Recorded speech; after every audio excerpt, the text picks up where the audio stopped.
Damien, you can retire. Let's call up Steve Kerr right now. Tell him you're done. 3-on-2 game. Oh, I'm an incredible basketball player. Awful shooter. Awful shooter. Nasty jumper. Would you ever gamble on shooting? Here we go. Me. Let's see. We got jaw lighting up again. On that note, let me go. All right. Club Top Shop going up on a Tuesday. Love.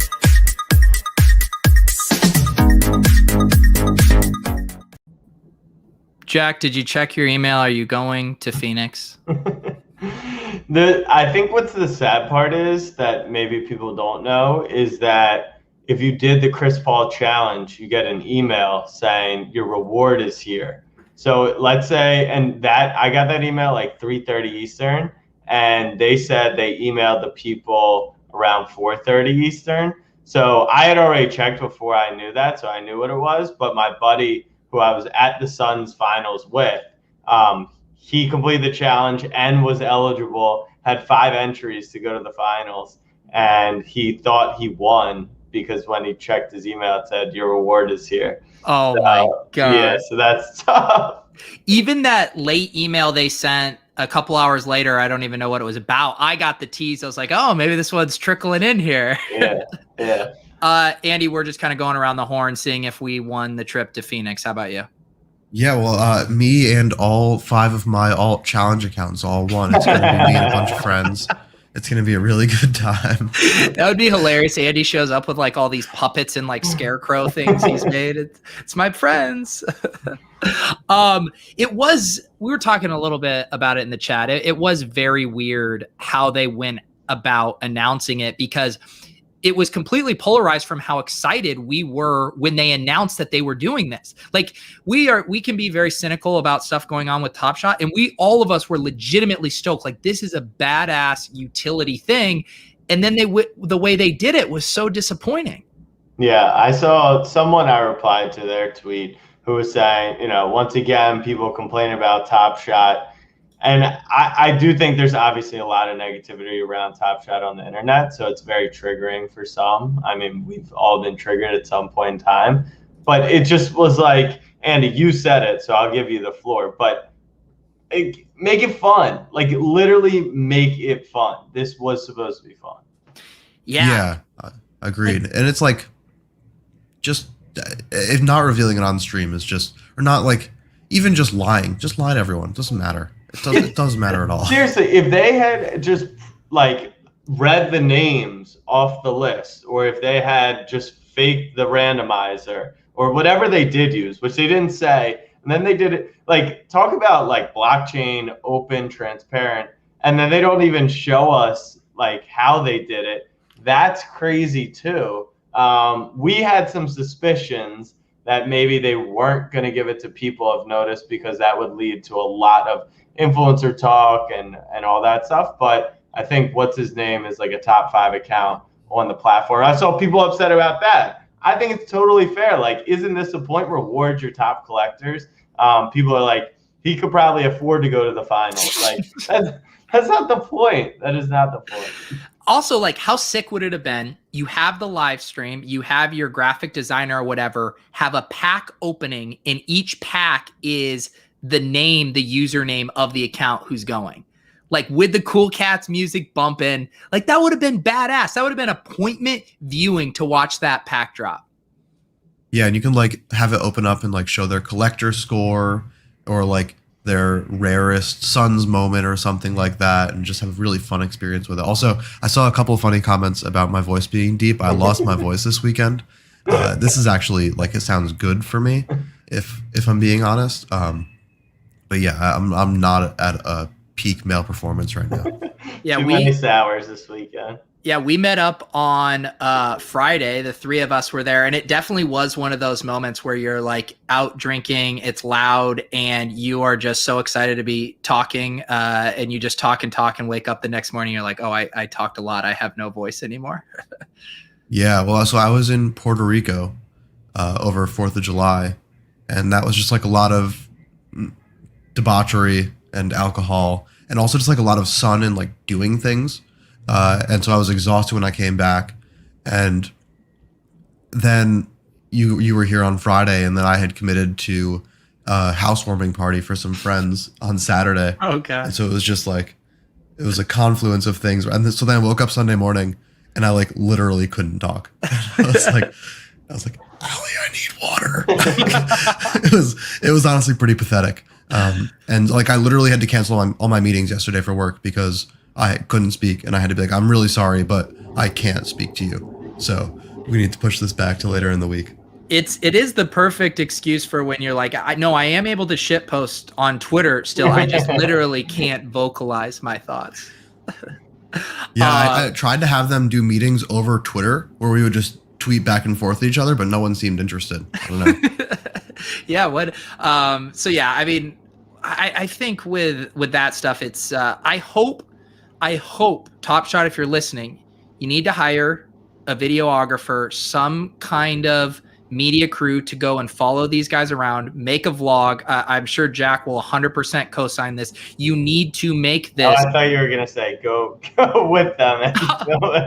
No, I've said. I thought maybe you were volunteering us. I mean, I will. I'm sure Jack and I would go, but I'm just saying, like, that they need to tell that story of why this is a cool experience. Yeah, 100%. And just so you know, I think there were some explanations as to why they decided to do it earlier, or at least announce it before. Like we said, like, just say it live. Even if you pick the people, if those 8 people felt the need to leak it, which clearly they didn't, then just announce it live. And you find out after, it's like, oh, they already knew, which doesn't really change anything.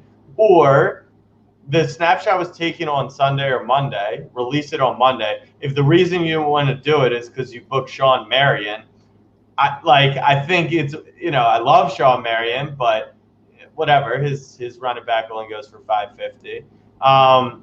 So like, just do, I don't know. And they had already said if it didn't go to game 4, that they were gonna punt it to next season. Yeah, punt it to next season. So that wasn't a reason why to do it. It just feels like just a miss. And Andy, you said it. It's like Dapper and Top Shot, they just have no cool factor at all right now. Like, I went on the stream today, Sean Marion's monotone, like they do these giveaways of common moments. It's just a little boring, and this felt like the excitement. It's the NBA Finals, all these promises by influencers that the market was going to go ballistic in the playoffs, and it's just another drop. Yeah, and I agree. I think that's like an interesting thing of like, does Top Shot right now feel cool comparatively to other like collectibles and NFT stuff, or even just like sports stuff in general? And I feel like it did for a long time. And like, I still love Top Shot and like think it's interesting, but like, this was a really cool, unique opportunity to have like a crazy event that a lot of people talked about on the internet, like outside of Top Shot. And one of the main ways you do that is have a extremely interesting Twitch stream that has 100,000 viewers all seeing if they got tickets to the finals, and they just like kind of botched that. Yeah. And like, there's so much they could have done with that. What about like a rebound pack equivalent, or a rebound moment for the people who qualified but didn't win something? Maybe a special finals moment from this year. Like, anything to like engage the community, and people love giveaways. Like, you hype that up. That's content. You take advantage of that, get people sucked in for like the whole point of all this. It's like when we play DFS, like the sweat is half the fun. Like, if you just release it like out of the blue, like there's no sweat. It's like, well, what are we doing here? We know our odds are stacked against us. At least give us some entertainment sweat value. To be fair, Andy reveals all when he opens packs. So yeah, that's because Andy's too busy. But yeah, I just feel like this really cool utility thing, and then it just kind of was like sad trombone. They can't say that like, oh, we're in beta. Like, Roham tweeted about it. They got press around it. Like, they went out and like offered this up. It just, and then why not reward those 8 people, and then, or 6 people, and then put 2 spots out for everyone, or for new collector. Like, they did it. It was awesome. It's so fucking cool. They should totally do content around it.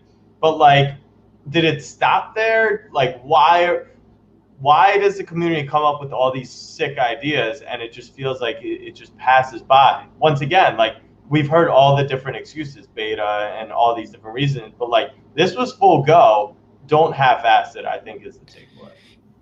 And I mean, on the cool factor, I mean, when Top Shot, not when it launched, but when it came across my desk and I was looking at the site and looking at these moments, I was like, holy shit, this is the future. Like, it felt so cool the way those moments displayed, the holographic elements.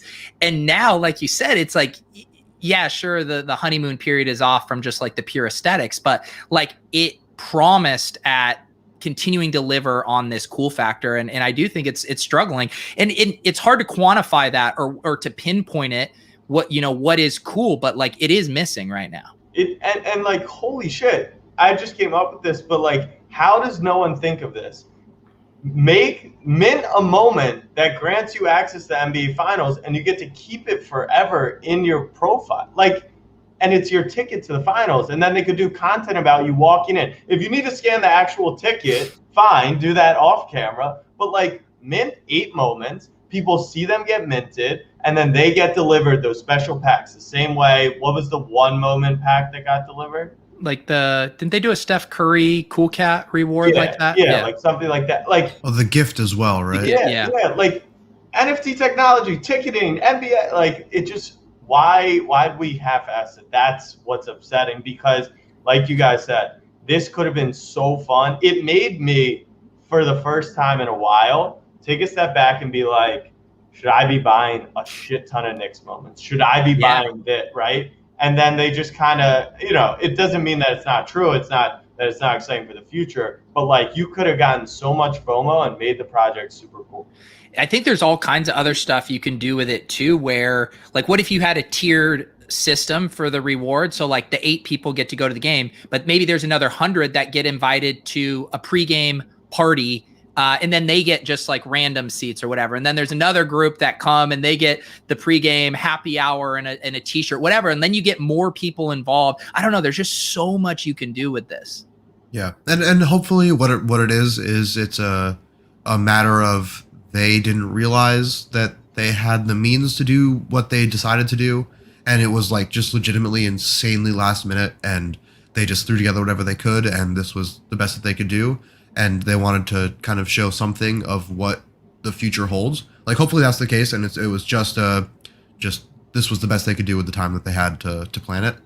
Because there's so many cool things that can be done, even just from like us shooting the shit for 10 minutes about it.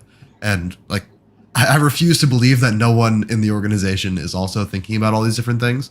And so I'm optimistic that they're going to figure all that out, like, in the long term. But it's still like, in the moment, is kind of a bummer, because it doesn't take that much time to be like, oh, you could also do this. Oh, you could also mint a moment for the finals ticket and all this kind of stuff. It's not like rocket science. Yeah. And, we've been talking to a couple of people at Top Shot, because again, we'll continue mentioning this. We've booked our flights to go to Vegas during Summer League. We're going to be there on the 15th and 16th. We're going to Summer League on, is Sunday the 16th or the 15th? I think Sunday's the 15th. Monday is the 16th. Yeah. Yeah. So we bought tickets to go to Summer League on Sunday the 15th. So anyone that wants to come through, I think it's pretty easy as far as like general seating and stuff. So come say hi. And then we're still trying to get some kind of more formalized meetup and maybe even a show on Monday.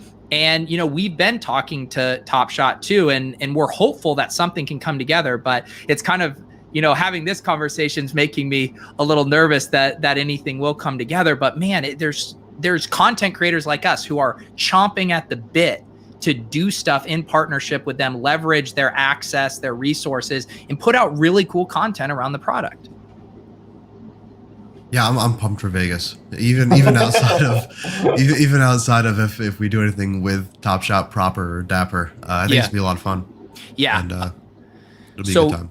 Yeah, so let us we want to I'll probably try to circulate a form at some point just to get like a more concrete head count about how many people think they're going to be there, and then we can maybe more thinking about logistics. But like Andy said, at the very least, we're going to Summer League. We'll meet up somewhere, meet up at the pool, maybe go shoot hoops somewhere. We'll definitely make a weekend of it. So that should be fun. August 15th and 16th in Las Vegas. I actually just booked another trip to Las Vegas, Jack, the same weekend you're going, opening weekend. So I used to have this stretch where I was going to Vegas like 3 to 4 times a year, and now I'm going 2 times in a month, and I'm like, okay, yeah, we're back to normal now.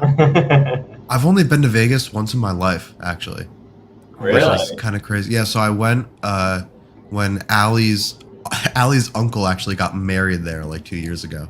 He and his now wife had met in Vegas forever ago. They live in San Diego. And so we went and they got married in just like a suite in the Cosmo. It was honestly a blast. I had so much fun. But we were like kind of there for a while because it was like a lot of wedding stuff, and like we were like family, so there was a lot of like family stuff to do. It was just like 2 days too long in Vegas. By the end of it, I just felt like pure shit. I felt terrible. There's just not enough sleep and way too much alcohol and food, but I'm excited to be back. That is the Vegas trips, man. Like the 2-night trips are like the perfect version of the Vegas trip. The 4-night ones are where you kind of start to get yourself in trouble with pacing yourself. I once went for like 8 days for the World Series of Poker when I was shooting videos, but like I didn't do the like Vegas. I was like, this isn't sustainable. Like I was getting up in the morning, I was working out, I was eating healthy for at least like 2 meals a day, just knowing like if I go crazy, I will destroy myself for being in Vegas that long. Yeah, I'm like fully expecting, like, I don't know, most of the day Sunday or something to just kind of not really do anything, or Saturday during the day or something, just to chill, to try to be ready for Sunday and Monday. And it's going to be, I mean, Vegas in mid-August, it is going to be hot. So we'll definitely got to get some pool time in as well. Damon asking, where's Jennings? So I actually know. Jennings is at a bluegrass concert in Colorado tonight. Our boy Lou Sherman, I believe, is there. I believe the Elastic Honeybee is there. Some of the ETR guys. So Jennings doing everything he can. He's at a bluegrass concert tonight. That's just how it goes. Where's my drinking game for everything he can? Here we go. There's Pete doing everything he can. Also, shout out to Augustine for getting us these. There was another new one in here I need to get uploaded. But yeah, Vegas is going to be fun. NBA playoffs. How are we feeling about this series, guys? Game 4 is tomorrow night. Giannis 40-10 in back-to-back games. First player since Shaq. Only players in NBA Finals to ever do that. LeBron went 40-10, assists 1 game, and rebounds 1 game in 2016. Giannis has arrived, and I'm just having fun. So most people probably think I'm rooting for the Suns. I'm actually like a huge Giannis fan. CP3 is my favorite player. But to me, once CP3 got over this hump and like got to the finals and he's 2 wins away, like I think people finally woke up to the fact like this is one of the best point guards ever. And so whether he wins that ring or not doesn't really change much for me. I think it changed the public perception. But Giannis potentially winning every single accolade possible at 26, 2-time MVP, Defensive Player of the Year, Finals MVP, NBA champion, before MJ, before LeBron, I think that would just be way more exciting given that LeBron's, on the tail end of his career, Durant's 34, like this next gen, and they want it to be Luka, they want it to be John, Zion, like they kind of want the face of the league to be all these different guys, but like this could be the guy that has top 5, top 1 potential ever. I know people will say he's not, he can't shoot, he can't do that, but like when this guy is playing well, he's the most dominant player in the league. And it's pretty insane to watch. So I kind of find myself rooting for Giannis. And I think they have a really good chance of making it 2-2. Now that their role players have kind of kicked it up a notch and Giannis looks healthy. He's also doing this on a hyperextended knee, which is freaking insane. So it's been a great final so far. Yeah, it's been a lot of fun. I would say, not this is like very cliche, but I'm mostly just like rooting for a good series. I don't really have a horse in the race, but I've been having a lot of fun watching. Even though it's kind of been a blowout for every single game, it's still interesting. I think all things equal, I'm like slightly rooting for the Suns, mostly because I like CP3 a lot, and I also root hard for Mikal Bridges because of my Nova connections to him. Wow, you gave up on Delaware Michael Jordan. One injury and Andy Out of Sells. sight, out of mind. The big Ragu's he's got to earn it. He's got to earn it himself. What is Mikal? Is he's Delaware's what? Scottie Pippen? Delaware's Slender Man. But I'm minorly rooting for the Suns, I think. But like I was rooting for the Bucks in Game 3 because I just didn't want it to be a 4-game series or something. It feels like it's a really good chance it goes 7. I would say virtually a lock that we see 6 games, which is super fun. Yeah. Yeah. What is it basically on track where if the Bucks win, Giannis is MVP, and if the Suns win, it's CP3? Yeah, so Giannis is Finals MVP for the Bucks if they win. If the Suns win, Game 3, Booker was like 4 for 13, scored 11 points, and didn't even play 30 minutes. And it's funny, like maybe that's why he should win MVP. But CP3's played 3 really strong games, specifically games 1 and 2. So that's a thing. Like if Booker went for 50 on the road and then 35 in the closeout, there's definitely still room. But CP3 is definitely the heavy favorite so far. Yeah, I was listening to I think Zach Lowe, and he was talking about Ayton actually, and just how he's been. Oh yeah. All right, so Michael Binns, the same podcast. Michael Binns, Zach Lowe, anyone who thinks DeAndre Ayton has a chance of winning Finals MVP, I'll back whatever odds you can find, multiply them by 2. Min bet like 10 grand because I just would rather like guarantee myself 5 figures payday. DeAndre Ayton could literally like go 30 and 10 throughout the rest of the series. He's not winning Finals MVP with Chris Paul and Devin Booker on his team. It's just not happening. Yeah, I'm checking it out right now. It looks when this article was updated earlier today, Ayton is plus 2,500. That sounds about right. Yeah, so I mean, I pay 50 to 1 here at Snapback Bookie and Co. It's a legal operation run out of my apartment. Yeah. So I mean, that the implied probability there is 3.8%. So it's a very long shot there. I think what Frank M in the chat said is right. Is that if the Suns win, CP3 will just get a career achievement MVP, as long as he's played well. He's played very well, and so like. If Booker would have to like, if the Suns won their next 2 games and Booker dropped 45 and 35 and was just totally dominant, he could win it. But if the series were to progress kind of how it's gone so far, I'd be hard pressed to not see Chris Paul win it. Yeah. Well, Jack, we didn't even get your, because that was last Tuesday. You were at the game, and I was really hoping that your connection was going to be better. I know. I was pissed. I guess people were on the Wi-Fi at Phoenix Suns Arena for Game 1, but Phoenix showed out. Phoenix as a city, my first time there. 115. I don't care if it's dry heat, wet heat, humid, not humid. 115's hot. Like it's disturbingly hot. But it was fun. I think the one thing about 115 in Phoenix is like the wind, like you're expecting a breeze, but it blows hot air into your face. So it's like a double whammy. But the stadium, I didn't realize they renovated literally last season. So like they have a brand new, beautiful stadium. Suns fans are pretty legit. They do the Giannis counting. Chris Paul went off in Game 1. It was super fun. Then Game 2, same thing. They were just the better team. Holiday and Middleton, like it's the story of the entire postseason for the Bucks. It's like Giannis is beasts. He scores 30, gets 10 rebounds, 5 assists. He can get up to 40. But like if Drew and Middleton don't play well, they lose, and if they do play well, they win. So that's good. Yeah. And is there a buzz around town, or Phoenix is a weird downtown. I've been there once. Yeah, I didn't realize that Phoenix wasn't like a poppin' city. Everyone's in Scottsdale. So that was my first time up there. People like, I would imagine if you go anywhere but like literally middle of July, that it's super fun, like golf. But we went out to the clubs on Thursday night. Manziel was there, obviously. JaVale McGee walked in. I think Dak might have been there, but we're not positive. So there were there were legit people in town because it was the NBA Finals on a Thursday night. and I guess quick flight from LA. So Scottsdale was super, super cool. We hit the casino. I don't think I won based off not having any cash. But it was a great time. That was my first time at the finals. It was super cool. We sat behind Shams, Rachel Nichols for game 2. So it was cool. That's pretty cool.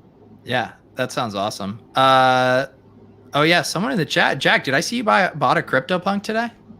I fractionally did purchase a CryptoPunk today. The same squad who's in with me for the LeBron moment. We created a little crypto fund on the side. We were in some Zed, still in some Zed, flipped some Zed, and then we got our albino. We're calling him Larry.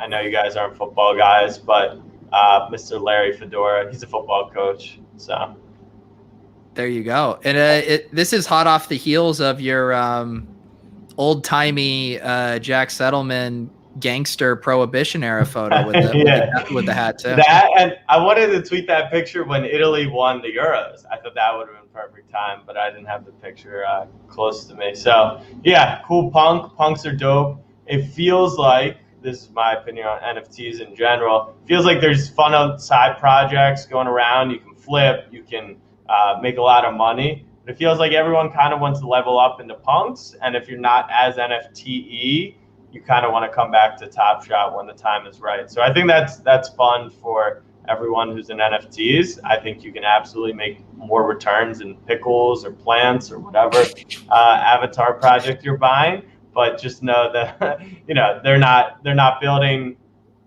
They claim they are, but they're probably not all going to work out in the long term. And I think we saw Top Shot flex its muscles as much as they could this week, which I thought was awesome. Yeah. Andy, it does seem like the projects continue to rage on. Last week we were talking about the Cool Cats, which I believe the floor got up to 0.8 ETH. I was frantically trying to list mine over the weekend. I think I was a little too late. I've had mine listed for like 0.69 for a little while, and it hasn't gotten scooped up. So that one's coming down. This week, it's we got the fuck faces. We got the Josh Hart flipping the bird. I mean, what's hot in the NFT streets right now, Andy? Yeah, well, there's it never fucking stops, apparently. Even you were jaded at this point. Oh, yeah. One of the things that there was an article about today, which is interesting, I'll share it with you guys so you can share it in the chat, because I still have not figured out how to send messages to the public chat yet. It's right. But I got YouTube up in another tab, and I fire away in the chat. That makes sense. Which Pete knows I have multiple YouTube accounts. You can't keep him down for long.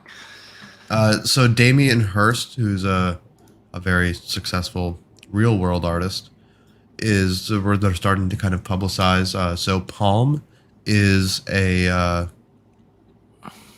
NFT sidechain, kind of in the same vein as like a Polygon, if people have used that, particularly for NFTs, and it was incubated by Consensus. The first thing that launched on it was that shit show of a Nifty's Space Jam drop. Oh, that was the inaugural Palm drop. But so this is a new 1 of 10,000 collection that's coming out. I'm not sure what the launch date is. I haven't read the entire article. It's kind of long. Oh wait, we can see right there if you scroll up. Maybe it's tomorrow. Oh shit, yeah, 3 p.m. tomorrow. There you go.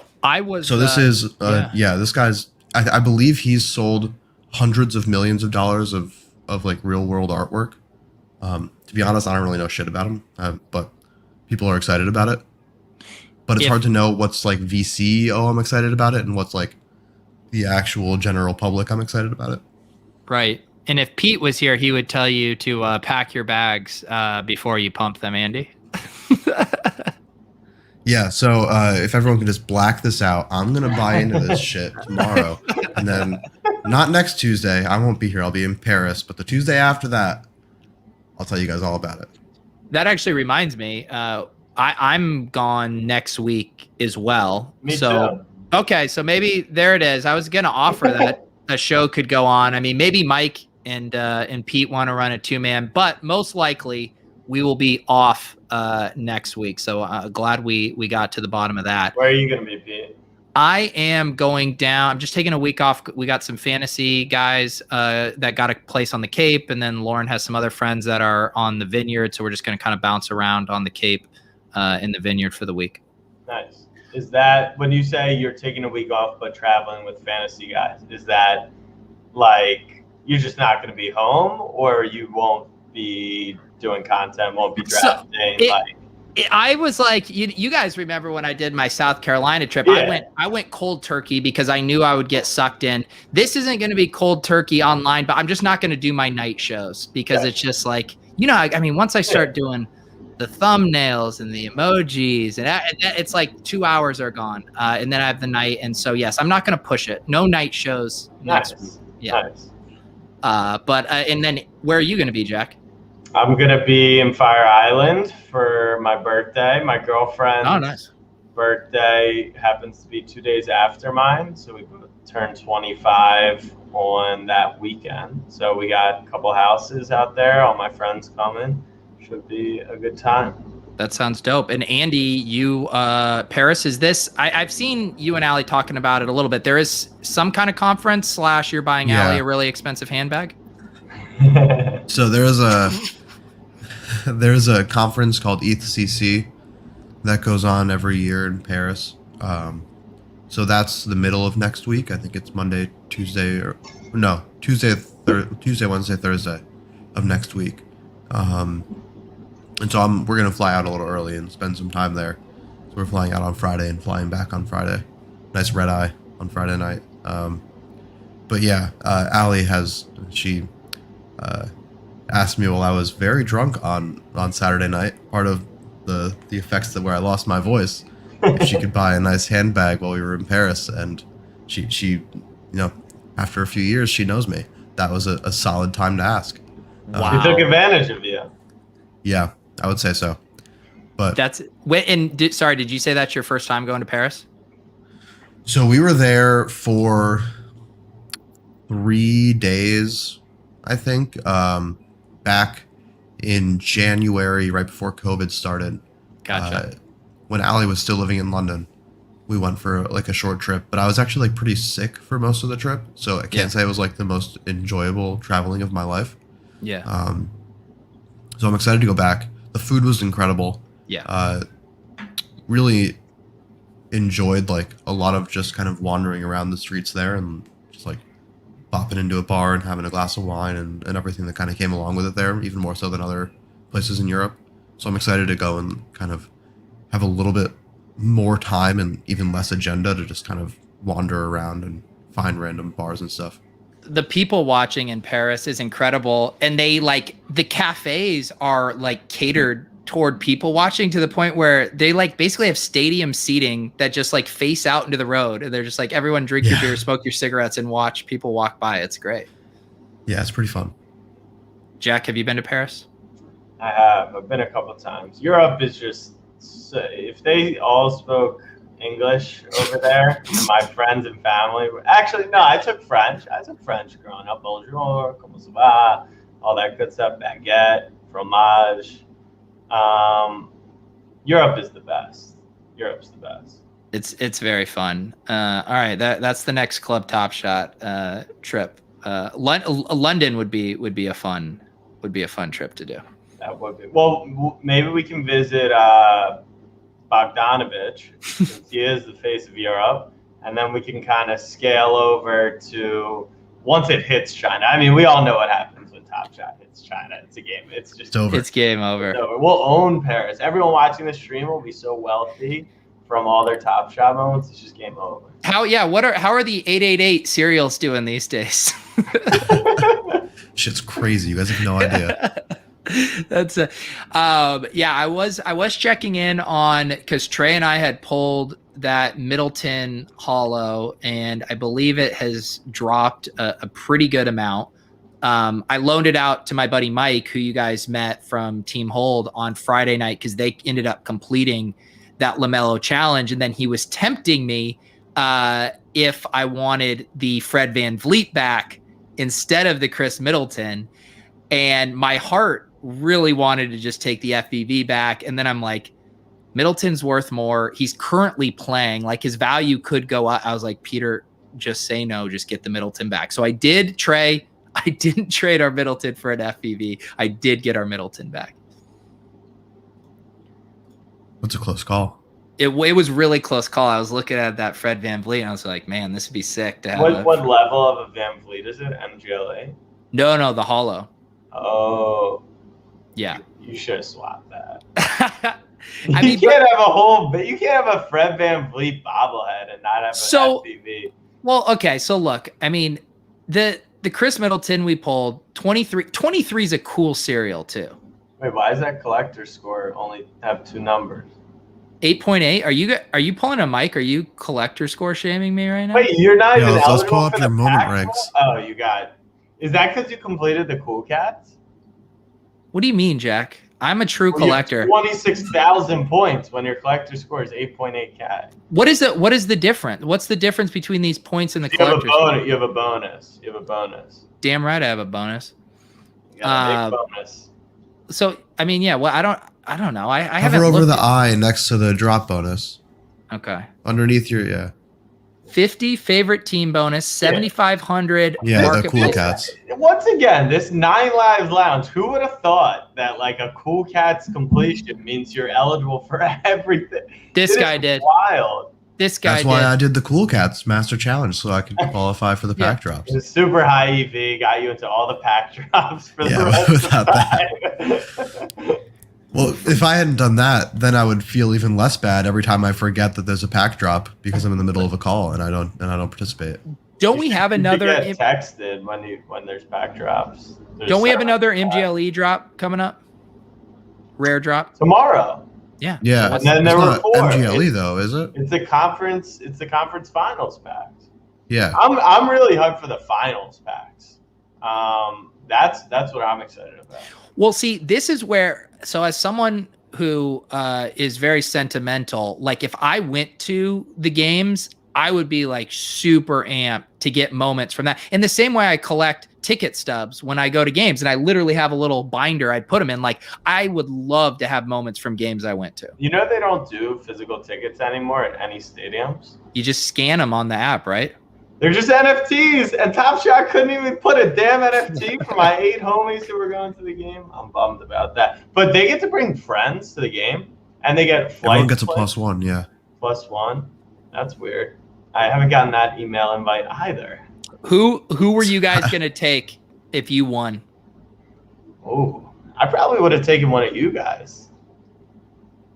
Easy to say. Now I don't have it, but no, I already took my brother. I took my manager. I went with my friends. So I think it would have been fun because at least we could have done some content. Guaranteed, had some fun. That is, I hope that they blow it out. Yeah, I think Lauren would have probably enjoyed the vacation, but I don't think she would have appreciated all the Top Shot my collector score. So yeah, that would have been a tough spot. In fairness, it was only like you were only gonna get. I mean, you could extend it through the weekend because the game's on a Friday or Saturday. Yeah, but I think they're only paying for you to go for like 24 hours, which is a long trip, 5.5 hour flight out there. God, that's gonna be fun. I would have asked them to see if they could pay for like 6 more nights of hotel because I would then get to tell them I'm a literal rent seeker. Yeah. Right now. Andy, who would you have taken?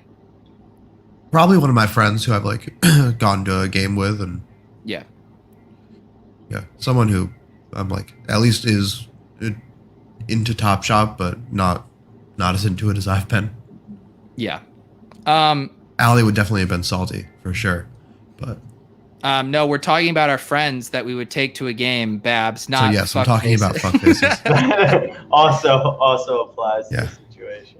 Babs is one of the captains of the club NFT Discord, and he was like playing very coy with me. He's like, he goes, "Did you buy one of these fuck faces?" And I was like, "What?" literally had never even heard this in my life since high school. People haven't called me a fuckface. And I go to my account and he had sent me a fuckface. So Babs, your elaborate fuckface pump is working out swimmingly. Andy, are you aware of the fuckfaces? I am aware of them in so much as I saw you you talk about it, but I did buy the Kama Sutra one. Did you guys see that? No, what's that? What's that one? This is crypto voxels in having sex in a bunch of different positions. You're It's kidding. honestly That's not. no. I really wish I was. I spent real money on this. Can you pull? Well, you didn't spend real money. It's all made up, imaginary. Well, yeah. I mean, I was like, here, I'll share my screen. Hold on. Yeah, We share it. I let's want to go see through what these the, look like. Let's go through some of the collection. I'll show mine first. If you guys have children watching at home, now would be a good time to cover their eyes. Yeah, I would say this is generally not safe for work. So here's Holy my shit. comma. Oh yeah, I mean like there's nips out. You can see his butthole. So this one's mine. I really value it. I think I might list it for. What's this called? No, this is Kama Gang. It's like Kama Sutra. I think that this is going to be at least a 100 Ethereum NFT at some point in the near future. Well, was this were these? Did you mint these or get this on the OpenSea? I minted this for 0.09 Ethereum. I really like this one where she's eating his ass. I think that one's really good. Dude, Mans has to buy some of these. Oh, there's Mans also created this zombies. project. It's the man's. You can only buy it with man's coin NFT. Yeah, I mean, I like that this guy's wearing a McDonald's hat. Are there Serious any question. 69 ones? Serious question on that. Yeah, right there. Oh, that's that one, the the one. standing 69. Serious question, because you mentioned the McDonald's hat. You mentioned that these are crypto voxels having sex. Is that the original project? I mean, what is the original project idea is crypto voxels fucking Like each I don't other. know. I don't know what crypto voxels look like. That's what Like asking. this similar style thing. So yeah. so like with the McDonald's logo and the impersonation of the voxels, kind of, but then punks or funks got pulled down. Is this like different, the same? Like explain it to me in your NFT world. I would say this is pretty different. Personally, I haven't really seen an NFT that looked like this. They're in some wild positions. I mean, talk about, I mean, like for a bunch think about of the arm internet strength people, required for this. The internet people, like no person who's just behind the computer for 12 hours a day is fucking like that. That's just not. No. You're hitting missionary. You're getting back to your discords. Hey, God, Andy, let me sort by like the most expensive. I want to see which one. Yeah. is the most Good rare. question, my friend. Yeah, are there threesomes?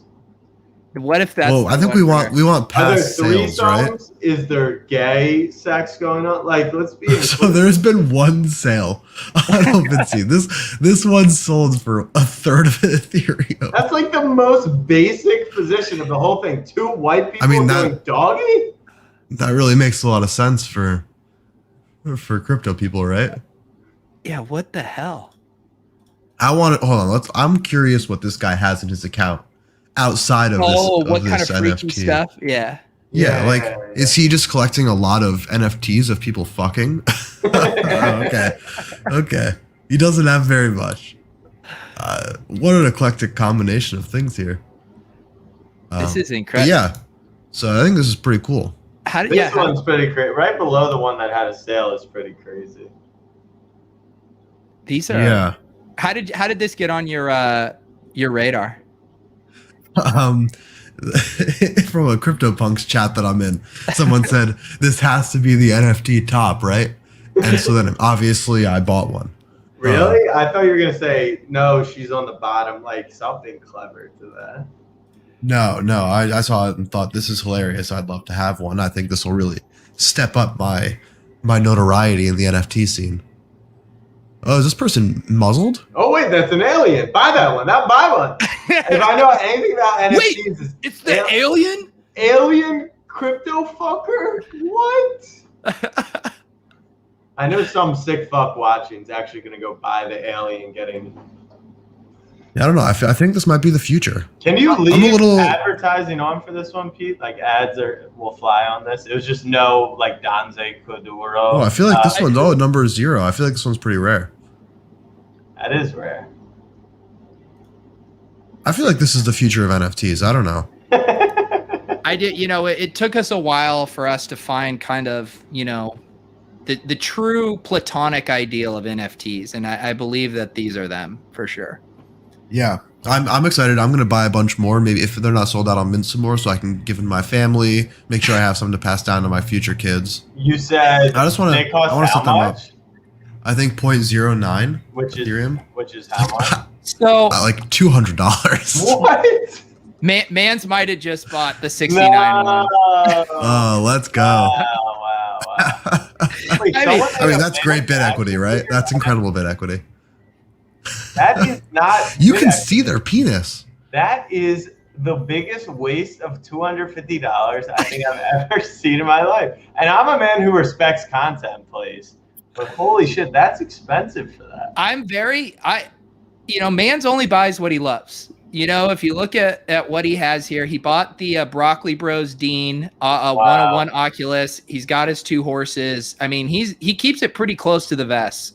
So getting a 69 NFT feels very on brand for him. How many more Mans NFTs are there out in the eco left? It's getting down there, and I believe he's going to have an announcement soon to wrap this bad boy up, so to speak. So yeah, stay tuned. Mans is getting a little tired of having NFTs available. He might have a fun idea up his sleeve. I'm intrigued. All right. Yeah.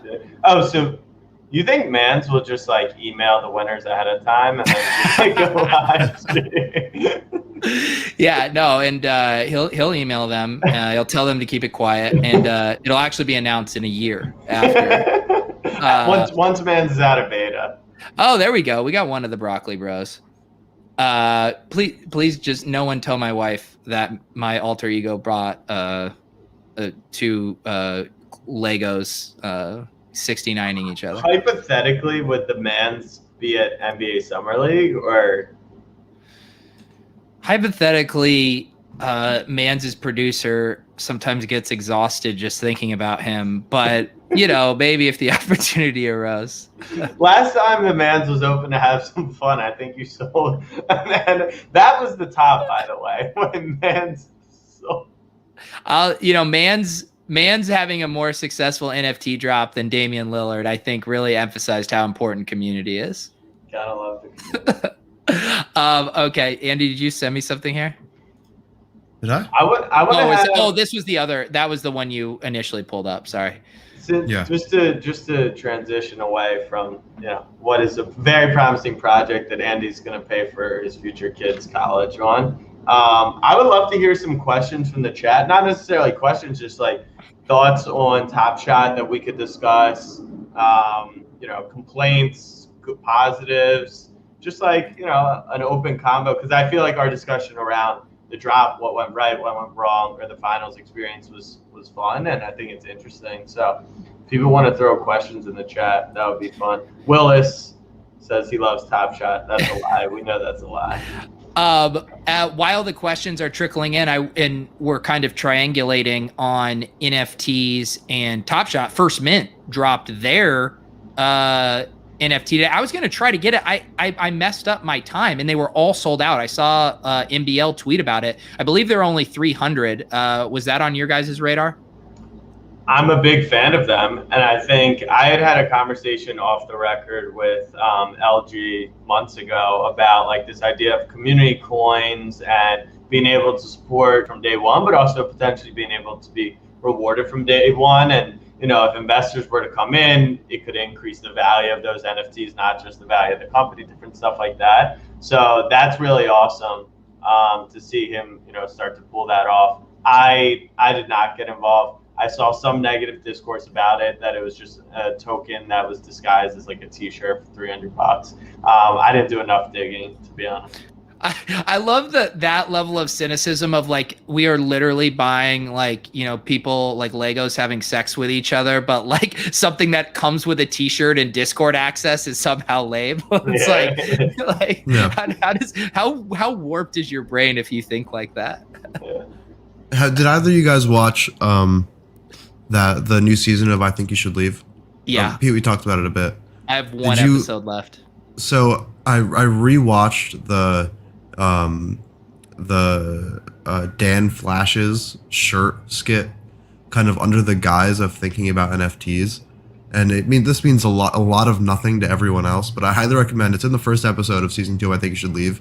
And the skit is about a guy who's spending hundreds of dollars on t-shirts because the patterns are really complicated and none of his coworkers get why he's spending hundreds of dollars on the really complicated t-shirts. And he's like, you don't get it. You walk past a store with 50 guys all fighting over the most complicated t-shirts money can buy. You're gonna want one. And it really just like watching it and thinking about all the ridiculous NFT drops really made me think for a minute like, shit, we're really idiots. The other thing is he's like, he's not eating anything because I guess they're like, he's getting a per diem or whatever, and he's spending all of his money on these shirts to the point like he's having to lay down during meetings because all of his money is going to the shirt. Dude, there's this one that's so cool. It's this whole season, like there's at least one sketch in every episode that just absolutely slays me, and like I can't say that about a lot of stuff. Tim Robinson is just such an insane performer. He's so good. Yeah, it definitely has like it's a little less consistent the second season than the first as far as like consistently being really funny, but the highs are just as high of like really really really funny. Yeah.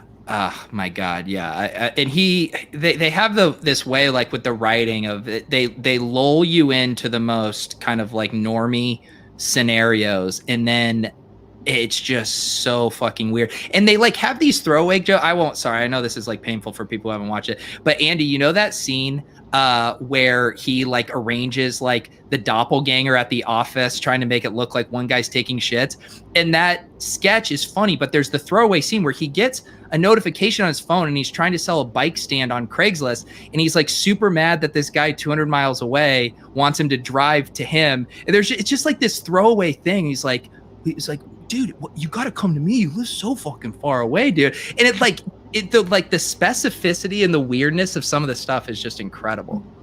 Oh yeah, it's extremely like it on the surface level. It is so incredibly stupid and just like mind-numbingly stupid, but like especially when you watch it more than once, you can realize that there's an insane amount of like layers to a lot of the stuff that he like, a lot of the jokes, and there's a lot more going on than at the surface level. Yeah. Highly recommend both seasons if you guys haven't watched that yet.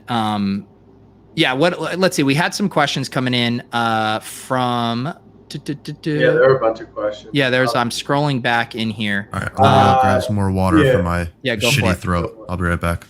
How about this from Kyle? I haven't seen top-end moments like Cosmic drop by too much. Do you think those moments drop to meet the market, or the market moves up to reach the top end? I feel like you're equipped to answer this, Jack, because you've also been testing the market, testing public sentiment on some of these high-end moments. Yeah, so I think that Cosmics haven't dropped a ton recently, but from their all-time highs, they definitely have. I know we're in I think a CP3 Cosmic together potentially. Yeah, we have quarters of that one. I meant to talk. We should like circle back on that one. Yeah. How's that looking? I think it's right at what we bought it at. No, a little more. But you know, the top end stuff is dropping, but there's no buyers. There's like absolutely no high end buyers right now, which makes a ton of sense because like it'll probably be listed for less tomorrow, which is kind of what we say about everything. None of that stuff's going to be involved in challenges. The only real benefit is if someone wants to come in and get a collector score, but are you really going to drop 3K, 5K, 10K? When I say no high end, I think like 10K plus. Like you'll see some 7Ks of LaMelo and Halliburton's and the hollow stuff, but there hasn't been many Cosmic sales. The hollow is at 20K. We bought the We bought the Cosmic of the. I believe we did. Oh yeah, what am I on right now? You're on the Hollow. The Hollow. Oh, you're right. We bought the Cosmic. So I think prices are probably going to continue to drop there until there's a ton of buyer confidence. It's also been talked about a ton that you can't get a lot of money onto the site. So if you really wanted to buy at this moment, it would take a little bit. 18. Okay. So isn't that crazy though? I mean, Jack, we bought. You see, Pete bought it on January 21st. We, in typical fashion, paid twice as much as Pete did about a month later. Whoa, slow down. I'm down there. Okay, all right. Yeah, you got okay. You were even in before Pete. My bad. And then literally since then, 1, 2, 3, 4 on market sales. That's kind of crazy. Yeah. And so this one's interesting because most prices are back to January highs, which would be 9K potentially. Like at what price does that CP3 Cosmic sell for? I promise you it's 11K. That's what I have left in my Dapper from the KD sale. So if it drops there, I'll buy that. But the high-end stuff, there's just no market for it right now. I think that makes sense. I wonder if Mike with Floaty makes that more interesting, being able to trade up, leverage moments, do different stuff like that. But it's ironic because, as the high moments were mooning during, the bull run, everyone won, they won the high moments, obviously. And they were like, oh, all I can get is these Ishmis. I can't even get this. And now those prices are back. It's just the typical market sentiment of every market ever. When things are hot, you want to buy ETH at 4K, and now that ETH's at 2,500, right? Like the casual buyer has no interest, right? It's funny as always. But I'm curious, Andy, you hold more legendaries than me. What are your thoughts on that? Yeah, I think that a lot of it is kind of like what you were just saying, Jack, that when the market's going down, people don't want to really be buying the really expensive shit. And so I think kind of what we've seen is there was obviously a mass entry of new buyers into the market, and all this stuff went up really high. Generally, I think the people who were buying the legendary moments probably have a bit stronger hands than the people who are buying base moments. Just if you're investing $20,000 on one particular moment, you probably either have a lot more money to spend or you have a much stronger conviction about why you're doing it. And so I think that what we're probably going to see is basically the lower end market will continue to go down over time. And I don't really think the high end market's going to move very much, but there also won't be any sales. I think it'll just kind of sit there until there is, if there ever is, I personally think there will be, a new influx of buyers and people and more new excitement around Top Shot. But I kind of just don't really see a world where they move very much in general. Maybe 1 or 2 things will sell for super cheap, but if one guy liquidates a LeBron Hollow for $100,000, I don't think that really changes anyone else's feelings on LeBron Hollows who has them. I'm not going to sell mine because someone does that. Doesn't change my opinions. And so it's just such a smaller group of people who generally have either been in Top Shot for a really long time and don't need to take that profit, and they can kind of risk it out longer and see what happens, or who bought in and were making very concentrated high-end bets that they feel strongly about still, most likely. So I think that the high-end stuff is just going to kind of stay where it is, but it's just a really invalid indicator of where the actual market sentiment and liquidity is. Yeah. Is there any undercutting that's happening at the high-end level? Not really. Real quick, Marathon wrote, if you can list Top Shots on OpenSea for ETH, things would go bananas. I don't know if that's necessarily true. I think someone tested that. Was it Girl Dad or something like that? Someone tested that theory. It didn't do anything. We've seen off-market stuff when people thought they weren't going to be able to get their Dapper. That never went well. I don't think that's necessarily true. But no, not no one's undercut my Cosmic.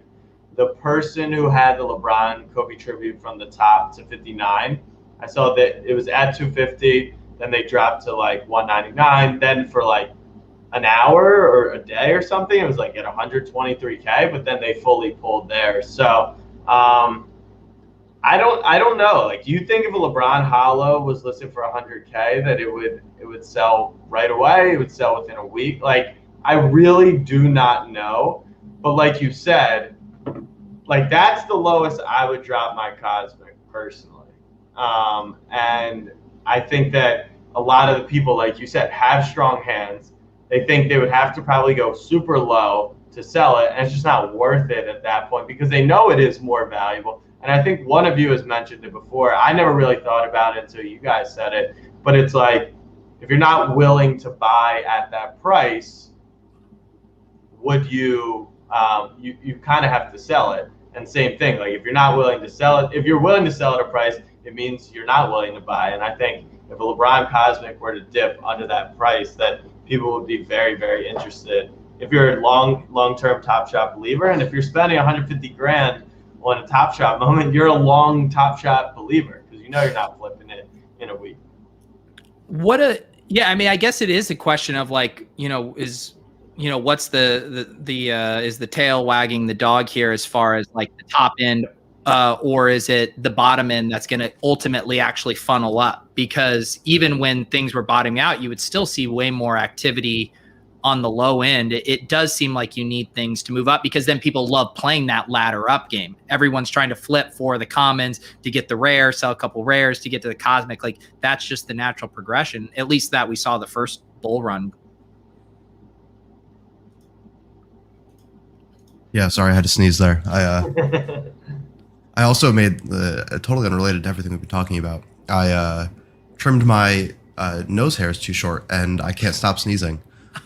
Don't do that. I don't recommend it.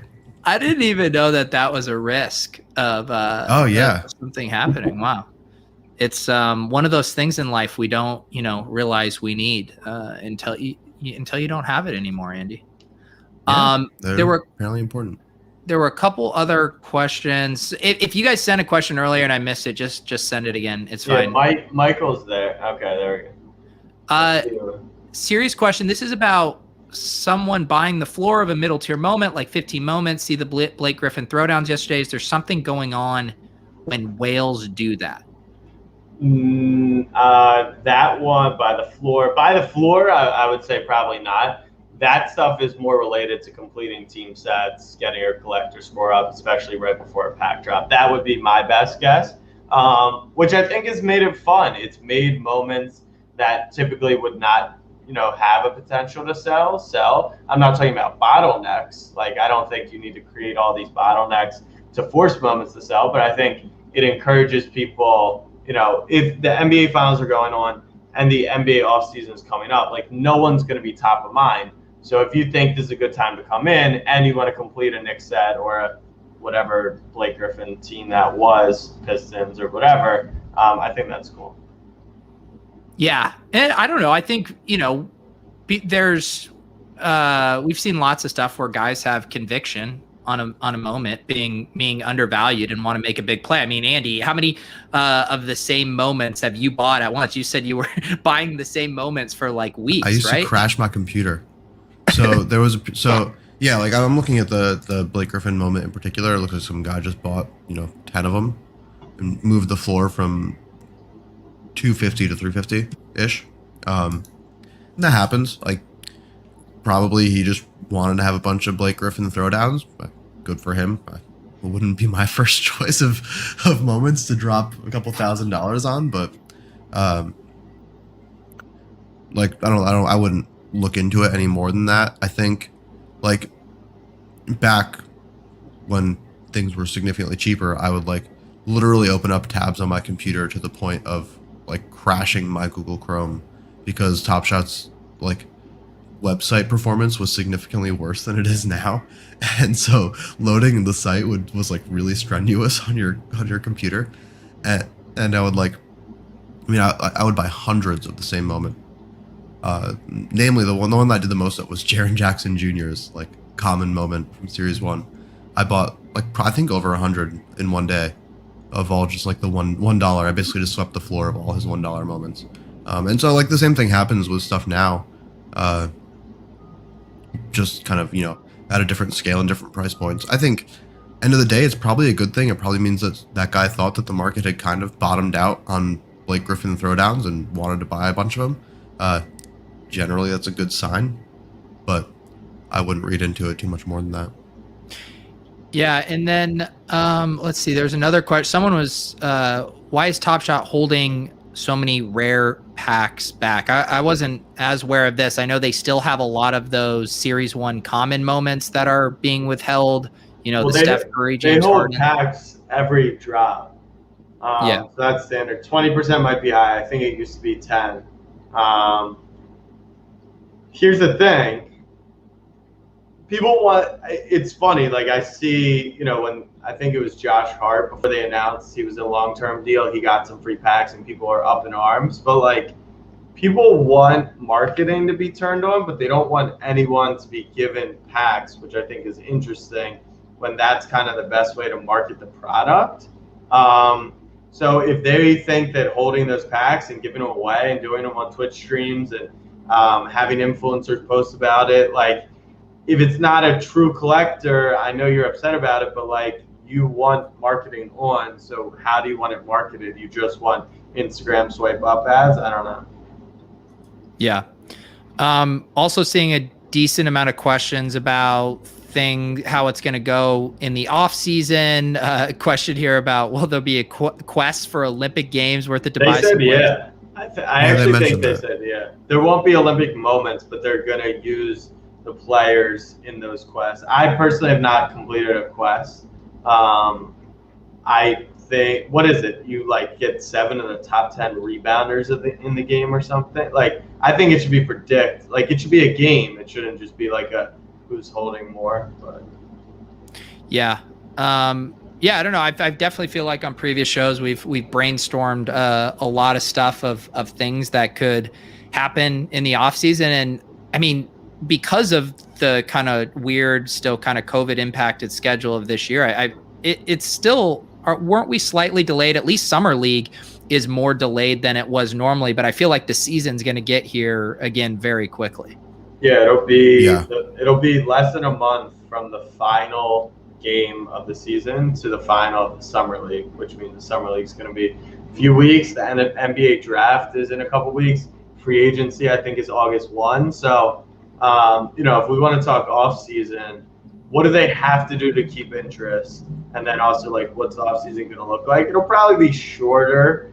The gap between Summer League and the season, I think they will have a little time. Football will be rampant without a doubt. But I think one of the interesting things is every pack sells out, right? Like, there's, besides the playoff packs, but every rare pack sells out.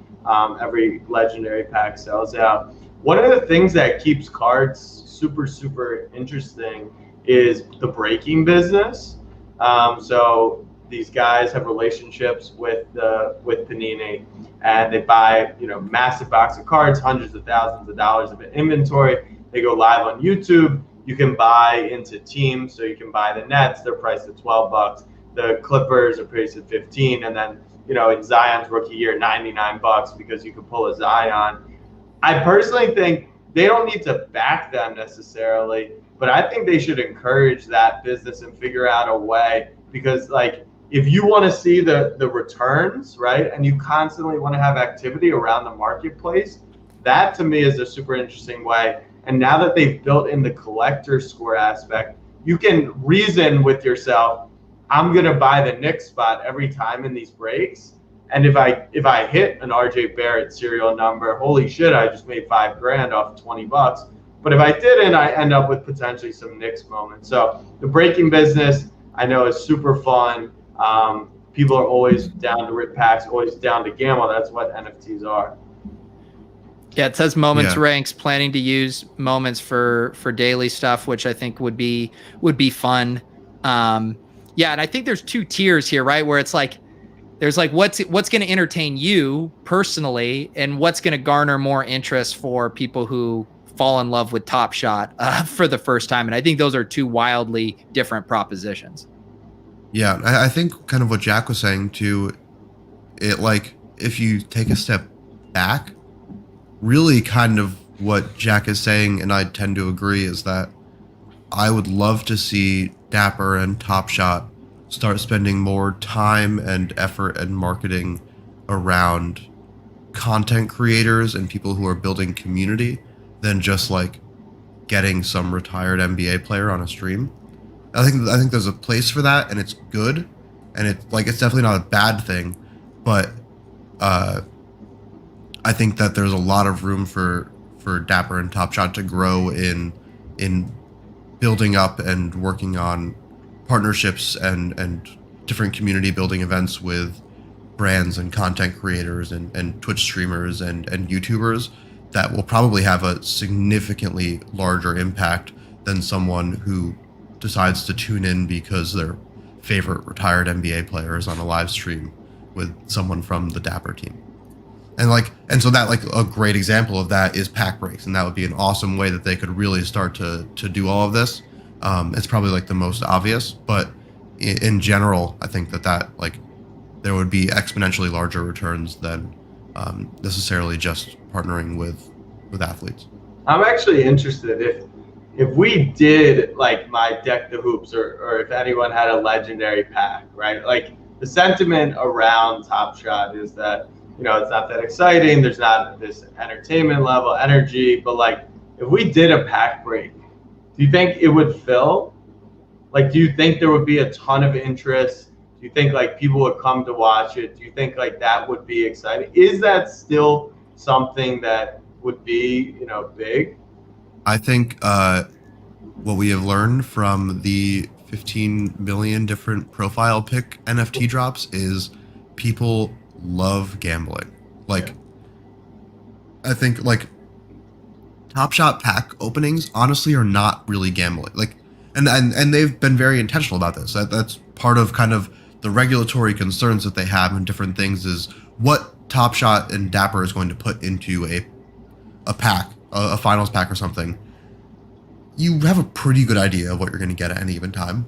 And so it's like not, the opening a pack is fun and exciting, but it's not the like gambling rush that people want to get from opening a pack that you can get necessarily from like opening a cardboard pack or something where you can really get a crazy one of one, like, holy shit, I just made $1 million. That doesn't, 99% of the packs you get in Top Shot, that's not the case. But the more that you can gamify it with pack breaks and all these different things and buying into different stuff, people love that shit. Yeah. And it's fun. I mean, I made a lot of friends, internet friends, when I was in my card breaking days, and it's just cool to watch, and you're rooting for other people because it's not like you against the breaker or anything, right? Like it's not you versus the house. It's you just trying to pull whatever you can. So I think that would be fun if they kind of encourage that. People want them to, like, you know, unorganically pump the market. They want more run it back. I see mention of NFL. I don't know. At this point, you know, I do think there's a blueprint coming for Series 3, even though they said the summer is not going to be Series 2, but it's not going to be Series 3. I think, I mean, based off watching the Twitch stream today, the comment that kept coming up about Jacob and Dapper in general was like, we're sick and tired of the teasing.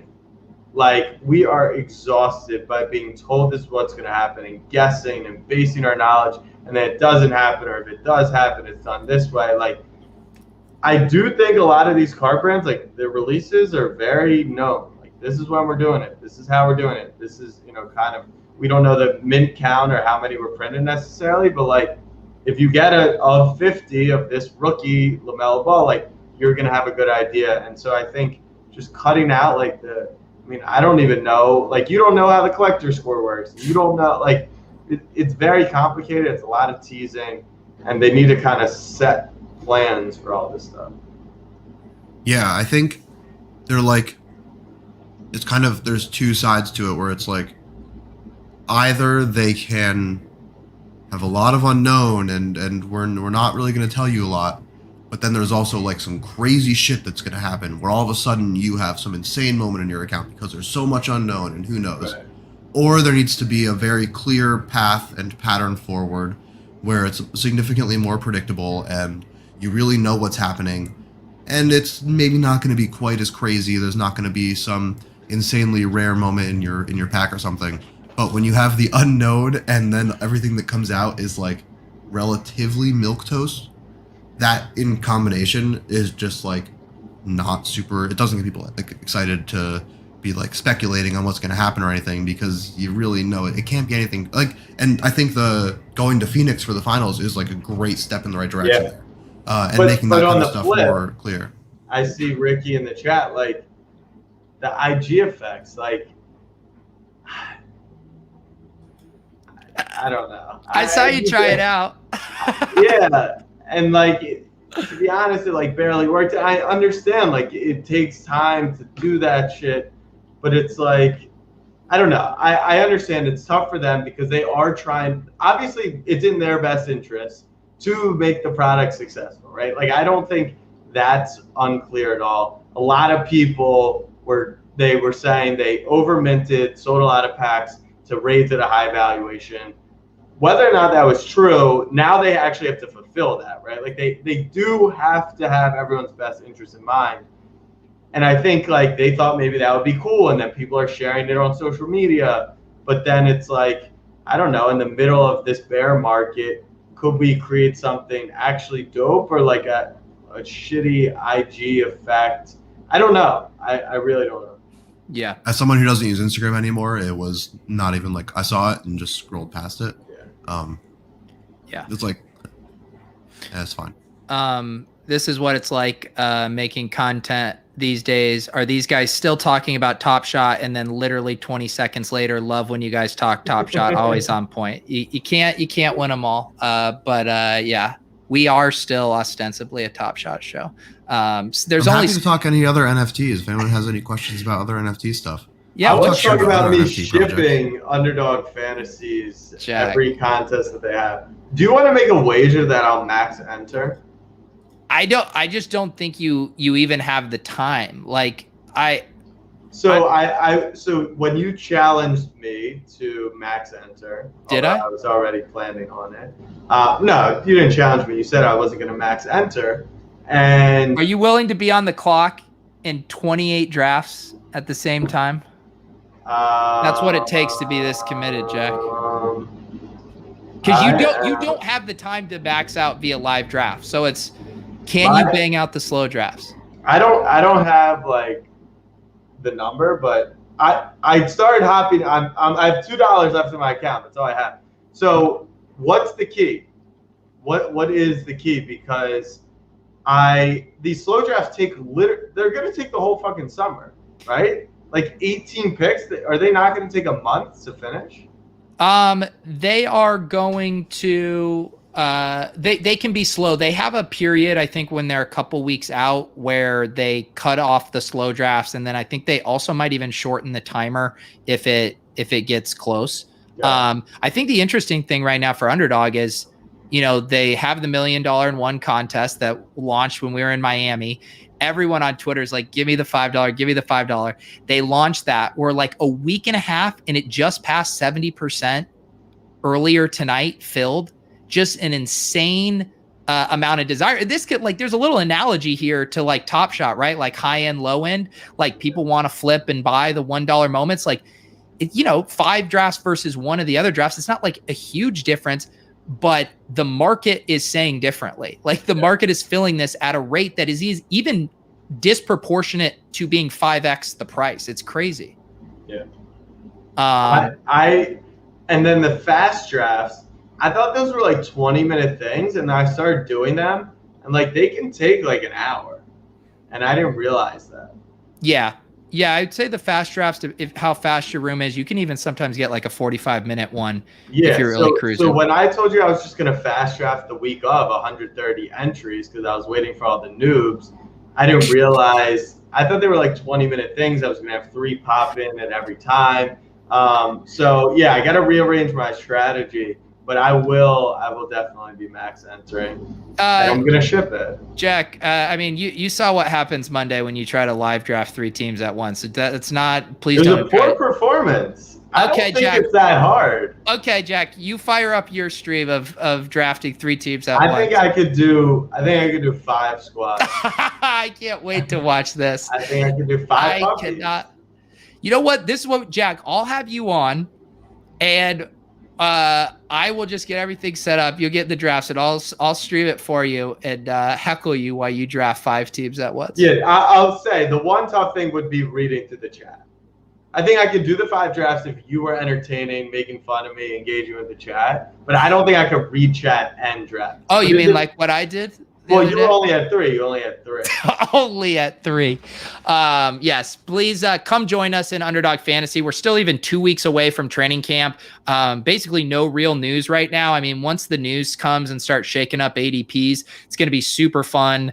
I assume they're going to launch a bigger $5 puppy as well after this. But yeah, it's I'm addicted. Shout out Underdog Fantasy. They're going to have the betting slips and the player props for NFL season as well, which is going to be that's going to crush.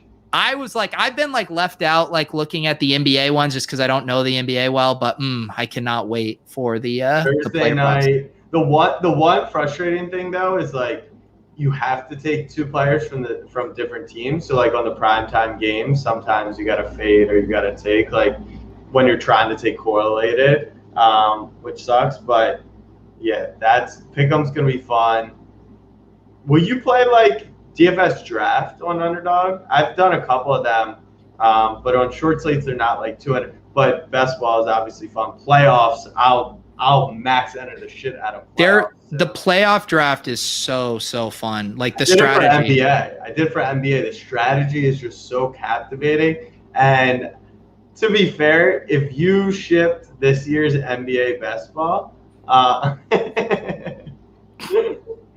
if you shipped the playoff best ball, like the Browns were so insane. Like the Bucks swept, so they only had 4 games, and then a lot of Kawhi Clippers and Suns teams made it through. LeBron AD got knocked out. Then Kyrie got hurt. Then Harden got hurt. Then Giannis got hurt. Then Kawhi got hurt. Like it was just an insane. And so yeah, I can't wait for football. I didn't realize that the baseball qualies. I have Shohei and I didn't qualify. I didn't realize it was right after the break. Yeah. All right. Isaac wants to know, why aren't we talking DeFi and crypto when prices are boring? Usually the best time to buy. What say you, Andy? Sorry, my throat's still struggling here. Okay, I think I'm ready to talk. Oh no, I'm not. I need to cough again. Okay. All right. Optimism layer 2 ETH scaling solution like soft launched today, which is pretty exciting.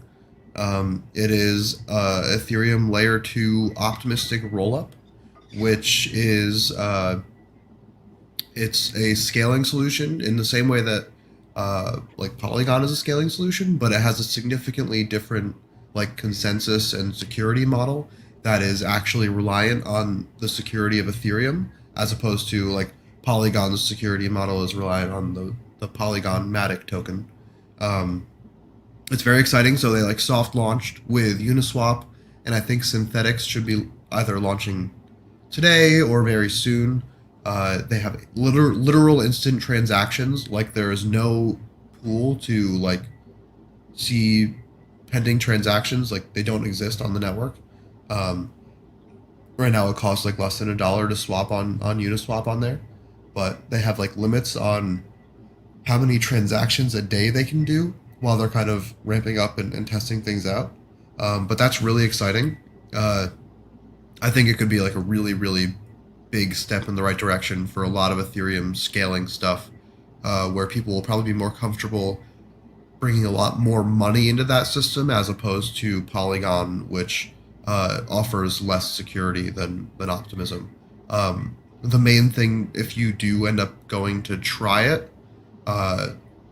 the period to move off of Optimism and back to Ethereum mainnet is 7 days for any tokens that you send back to mainnet. That's because of the way the optimistic rollups work. Basically, they're optimistic in that they assume that you're a good actor, and the way that they stop bad things is someone has to come and say, hey, this person is lying. They did something that was not true. That, like, they were lying about how much money they had or whatever. And so when you're pulling off of the chain, they require 7 days basically for someone to dispute that transaction before you can get your money back. So that'd be the one thing to be warned about there if you do go and try it out. But I think that'll be a really exciting thing to kind of watch play out, which is a new DeFi, but really NFT, really just kind of Ethereum scaling in general thing that launched today. There you go. There were a couple follow-up questions on it. Fran wanted to know, does Optimism have a token? They do not, but they have also raised a shit ton of investor money, and those investors are going to expect to see a return on investment one way or another. And normally that means a token at some point. What that would look like or something, I do not know. And I would assume at some point they will, but right now they don't. There you go. And is that why Polygon is down? Unrelated. I didn't know Polygon was down. It was struggling last night, but I didn't know it was down. But no, if it is, it's unrelated. I feel bad peppering you with questions, Andy, with your voice gone. Are LPs still a good place to park money? Yeah, so being a liquidity provider in a period of time where the prices are chopping up and down is really good, because you're not going to really have impermanent loss, because it's not like prices are soaring or plummeting. So like, for example, if you became a ETH Bitcoin liquidity provider on Uniswap back like a month ago when prices were relatively similar, or 3 weeks ago, whatever it was, you had some times where the prices have gone up and gone back down, but they've relatively stayed the same, and so you would have earned some really nice fees and not had any impermanent loss. It's generally something that I'd recommend you do when you kind of have a longer time horizon where you're okay to withstand the market going up and down. But yeah, definitely still a good place to park some money and earn some fees. What's the deal with the Axies? I know we talked about this. I feel like how the game's stupid and whatever, but like $23 million a day in sales. Is that genuine sales off the marketplace, or is that counting like the game aspect of it? Do you know? I'm just looking at Crypto Slam. I don't really know that much about Axie, to be honest. It's they're gonna pass Top Shot in like a month. Yeah, no, it's crazy. I think the ability that Axie has had for people in third world countries to make an honest living playing a video game is like fucking awesome. Just like, there's been some weird stuff with like exploitative sponsors too. So basically the way that a lot of it works is people will like sponsor people to play, and so they will, through a smart contract, lend them an Axie so that they can play the game and earn tokens. So it still like creates this whole market with like wealthy middlemen lending Axies to poor people so they can play the game to earn a living. But it seems like the argument around that is like relatively fair, but at the same time it's still significantly better than most of the other jobs that these people will be doing regardless. And so like in that sense, it's really cool. I haven't tried the game anytime recently. I tried it like a long time ago and watched like some videos of it. It doesn't really seem for me. But the volume and everything is undeniable. It's hard to tell how much is speculation and how much is like what I'm curious to see in the super long term is how many people actually just have fun playing the game versus how many are playing it just because they can earn money. And I feel like if it's just people playing it to make money, at some point like that, the buck has to stop there. I don't really see how that could go on in perpetuity. Maybe there's some crazy Ponzi-nomics I'm not aware of, but to me it feels like you do have to have some whales on the other end who want to buy this in-game currency because they just love playing the game and it's a lot of fun. Gotcha. Yeah, the volume on it is insane. Oh yeah. The chat is asking about chickens. What are chickens? I have no idea. guys. You stumped the Schwab. We don't know what the chickens Let's are. find the chickens. Find the chickens. NFT chickens. NFT chickens. Chickens. I don't even know. Like, I popped in the Club NFTs chat. Must have been on Monday. That was like during the fuck faces thing. And I literally was just in there. I was like, I had stuff to do. I was in there for like 4 minutes. And then I see the Josh Hart NFT launch. And I ended up getting one just because I was in there for a split second. I was like, this is how fast this shit moves. I was only going to spend like 4 minutes in there today. And I ended up minting one of these NFTs because that's how fast these are coming out. Did you guys see this Josh Hart NFT he dropped? Yeah. I thought it was hilarious. It was Yeah. cool that he did it. It's cool how fast it moves. I think that's what a lot of people like, the fun of that. I just wonder, like, Josh Hart, I don't know if he's going to be the best player ever. So I don't know if you're betting on his pro career, his off-board career in NFTs. I don't know if you think they're going to be worth something. Like, I just don't know what people are buying this random shit for. But then again, I'm looking at two people who own crypto voxels fucking each other. So Well, I will say the Josh Harts were it was just gas fees to mint them. There was no other mint costs. But okay. But why waste $12? Like, I know there's bid equity for you. I know there's content, but like, what is the point? Like, someone probably thinks someone's gonna buy that from you in the future, right? Like, that's the only reason. Or I don't know. Maybe I'm wrong. Maybe it is something where it's like it's $12, and once my wall's behind me, fuck the Wheaties box behind me, it's just a screen, and my NFTs are rotating, and it tells a little story. Maybe that's what it is. But like, what is the reason? I'm actually pretty impressed that like someone of Josh Hart's, I don't know, stature or whatever went for just like the uber cynical like NFT drop. Is just like, it's pretty funny to me that even Josh Hart is already so over this. I think it's sick for the guy who tweeted at him, and now he's got a whole fucking NFT made about him. Yeah, that's true. Yeah, and do you know anything? Like, did he work with a team to do this, or did he just mint these? Yeah, the the guy Matt who was on here. Yeah. Forever ago. Yeah, he helped Josh with it. Matt's like, it's really cool actually. Like, Matt's fucking awesome. But I've talked to him a lot since then. I actually wasn't on that stream when he was on, but I've gotten to know him really well since then. And he's like basically gone like head first into crypto stuff.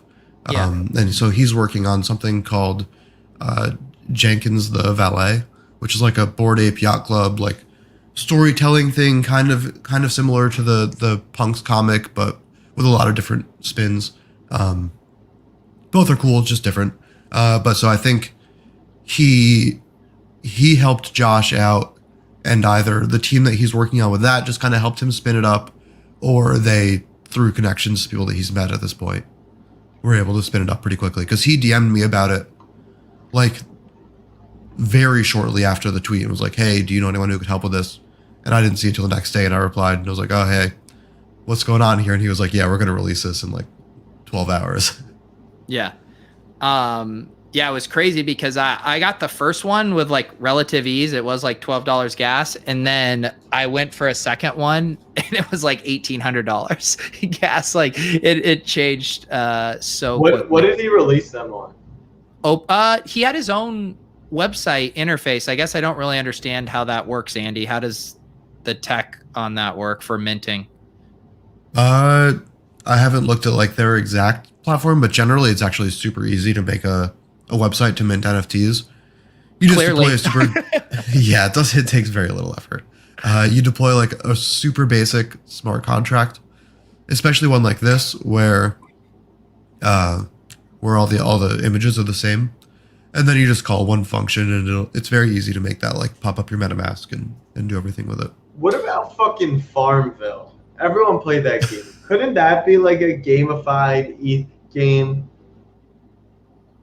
Like, yeah, like Zed, it reminds me of Derby Owners Club, which I played, which is why I was obsessed with it, and now you get to put real money into it. Like, is that what you think we're going to see a lot of, is people just going back in time and seeing, like, ways you can involve money gambling into those old games we used to play with virtual coins? Well, I'm sure there's also IP issues with that No, too. but someone farm like whatever Yeah. Fuckville, and it's just your character's a crypto voxel having sex with your wife or some shit. I don't know. Like, is that the future? I think that's why Axie's got me really interested, is because gamification. Like, you guys know, I said this since January. Like, the whole idea behind Top Shot for me was gamifying it. A lot, and we talked about the different tiers, like the high tier of it's a collector, but I always wanted it to be like a video game of sorts. So is that, yeah, thank you, Andrew. Farmtown, there we go. $1 billion idea. We're raising at a $500 million valuation. Let me know. But do you think we're going to see a lot more games? And like Andy said, does anyone actually enjoy playing that game? Is it a quality game, or is it just what's here right now? Yeah, I think we definitely will. It'll probably, so like, what I would say, people who are like actively thinking about and wanting to invest in like Ethereum games and blockchain games, is like making video games is insanely hard. Like, it is one of the most challenging fields, like in tech.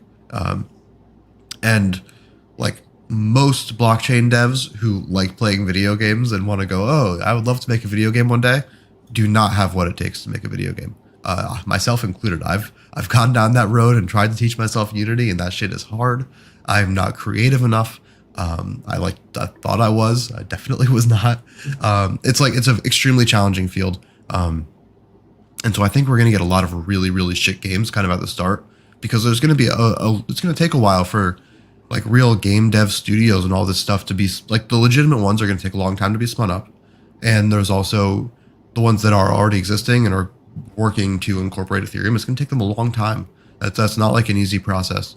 And so you'll get some ones that are really blow up and are kind of like unicorns. Like at this point, Axie has some really insane momentum. I would not bet against them. Whether or not I like the game is irrelevant. I wouldn't bet against them. There's one called Illuvium that's being worked on that I think seems really interesting. And they seem like guys who have some serious game dev chops from what I've seen so far. I'm also biased because it's the type of game that I'd be much more interested in. And so something that I'm following along with. There's one called Parallel. That's a like a card game. I think on Twitter they're Parallel NFT. They don't have a token or anything yet. But they have really awesome concept art. I talked to one of the co-founders there. They have some pretty reputable and intense guys from the gaming world in their team who are trying to build basically like a Hearthstone-y style, like online card game, Hearthstone Magic the Gathering style game.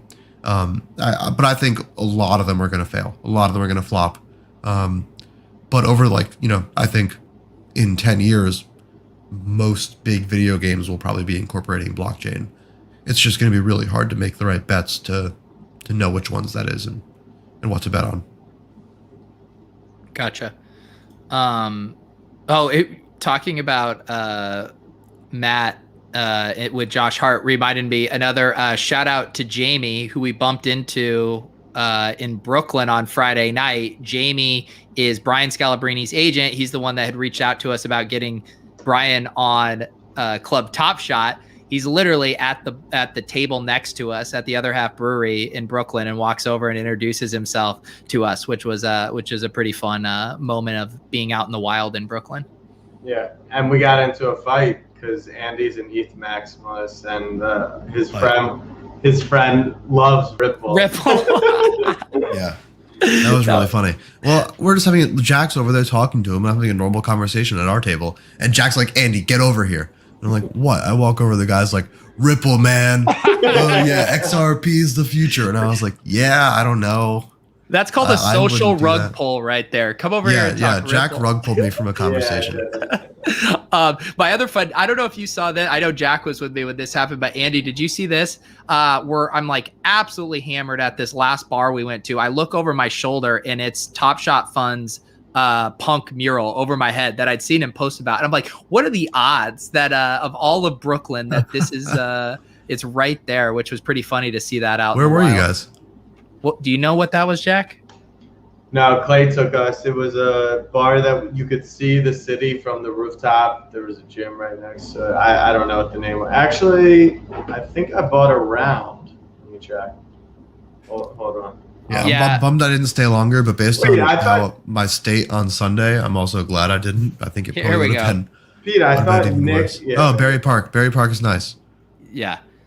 They also have a dog park there now called right there called Bark Park, which I had a lot of That's nice. fun. The other part of that photo was a gym over there, and there were a few lone wolves working out at like legit like 1:30 a.m. And I had a lot of fun watching them work out while hammered up at the rooftop. Yeah, on a Friday I also had night. one of my like worst experiences at Berry Park. Really? It can be like a really frat bro-y place I could see that. sometimes. And there was one time where I was there for some friend had a get together there, and it was like crazy crowded on like a Saturday during the day. And I waited like 45 minutes to get a drink and just never got served at the bar. It was one of those things where it's just like the bartender just refuses to fucking make eye contact with you. And I waited like 45 minutes, never got a drink, and I just left.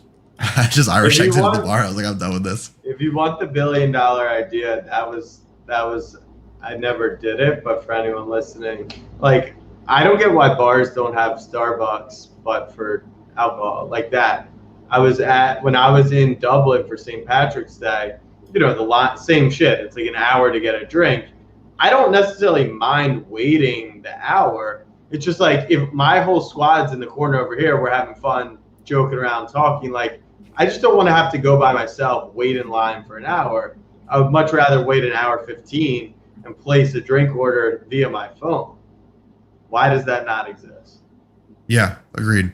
There's some nice, there's a really nice self-service beer bar. I'm not sure if they're back to doing self-service yet or not because of COVID, called Randall Beer Garden, I think it is. Something like that in Williamsburg.